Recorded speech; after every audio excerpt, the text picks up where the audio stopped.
Christophe Périllat, merci d'être avec nous à l'IFRI. Peut-être une première question assez générale par rapport à votre métier, à l'industrie et à la place de Valeo. Vous avez parlé de deux enjeux principaux sur la feuille de route.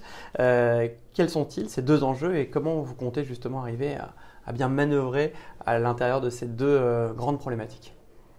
Merci. La mobilité va effectivement, et la mobilité automobile va complètement changer dans les 10-15 ans qui viennent, autour de deux tendances qui sont extrêmement claires aujourd'hui. La voiture devient électrique. Je pense que la voiture a choisi sa technologie, c'est une électrification avec une batterie.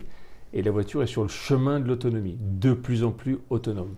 Ce sont deux tendances de fond qui vont structurer cette transformation incroyable qu'on va vivre dans les 10 à 15 ans qui viennent de notre industrie.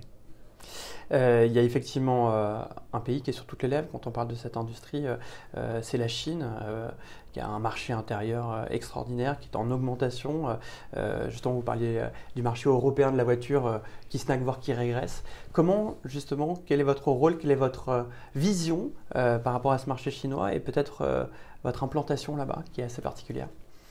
Alors, le marché chinois, c'est le premier marché mondial. Ce n'est pas un marché d'exportation aujourd'hui. La production y est à peu près de 26 millions de voitures sur un marché mondial de 82 millions de voitures nouvellement produites.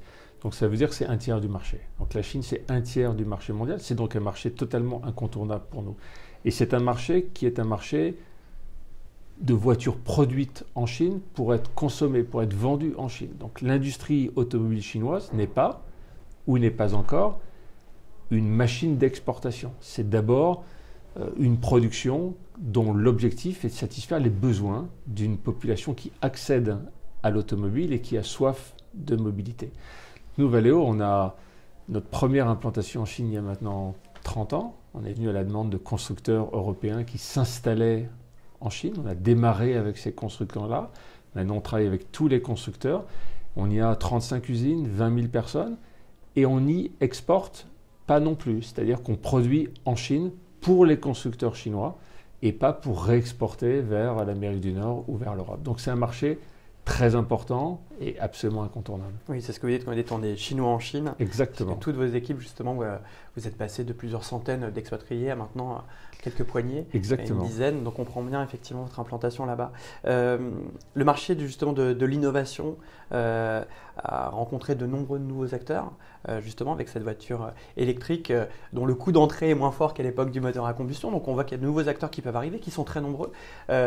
Vous, l'innovation, c'est le cœur de votre métier. Vous en avez rappelé justement quelques-unes, le petit bip bip quand on se gare par exemple ou autre. Comment justement on arrive à naviguer encore une fois face à cette multiplicité d'acteurs qui viennent justement sur votre marché là où avant c'était peut-être impossible? On suit notre route, voilà, on suit notre cap. On est convaincu depuis maintenant 5, 6, 7 ans que la voiture va devenir électrique et sur le chemin de l'autonomie. On en a tiré les conséquences. Les conséquences, c'est mettre le paquet sur la recherche et le développement. On dépense aujourd'hui 10% de nos ventes en R&D. C'est pas commun. C'est pas commun d'une société industrielle. C'est plus on dirait en ligne avec ce qu'on appelle une société technologique. Donc on est une société de tech, on est une société de technologie et une société industrielle. On met le paquet sur la R&D, on dépose beaucoup de brevets et c'est notre réponse pour nous transformer du monde d'avant, qui est un monde avec un secteur automobile qui évoluait beaucoup, mais c'était une transformation continue. Mais là, on aborde une rupture. On aborde une transformation qui s'apparente à une rupture.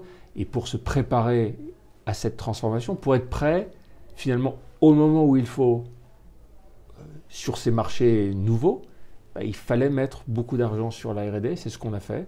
Et donc, on s'est préparé. Et c'est ça notre réponse. Alors nous, on a un peu un désavantage par rapport à quelques startups, c'est qu'on le fait avec notre propre argent. Voilà. Donc c'est notre free cash flow, c'est notre génération de cash qui permet de financer la R&D.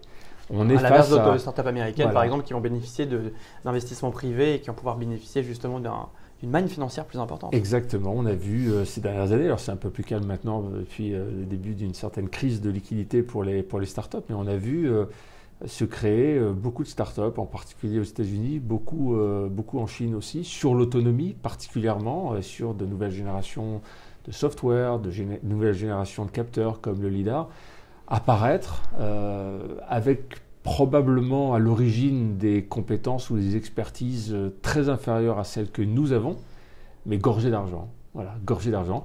C'est une forme de déséquilibre dans la compétition, mais encore une fois, on croit à notre cap, on croit à notre espoir, à nos forces, pardon, et donc on croit qu'avec... Mais avec espoir. Voilà, avec espoir, et donc on croit qu'avec voilà, les équipes que nous avons et l'argent qu'on y met, on va pouvoir et on émerge comme un acteur absolument clé de cette transformation. Dernière question, lorsqu'on imaginait justement la voiture dans le futur, à l'époque, si on fait du rétrofuturisme, on parlait de voiture volante. Aujourd'hui, la voiture autonome, évidemment, même si on l'attend, puis on a l'impression que plus on s'avance de sa voiture autonome, plus elle s'éloigne. Est-ce que l'avenir, c'est pas tout simplement la fin de la voiture ? Non, non, je crois pas. Je pense que quand on dit ça, on a une vision probablement trop parisienne, trop centre-ville, trop métropole.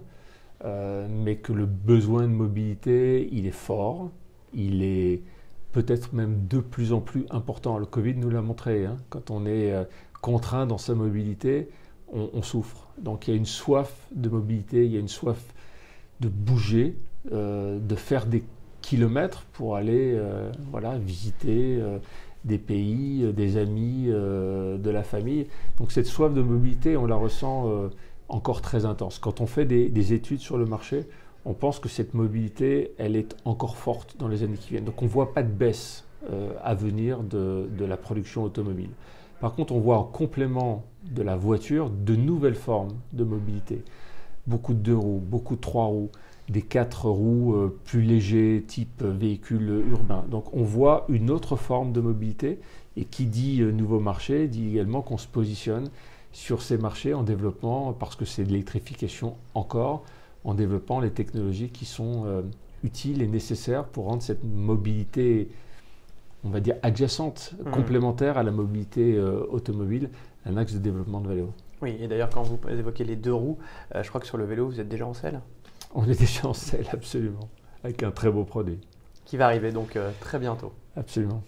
Merci beaucoup. Merci à vous.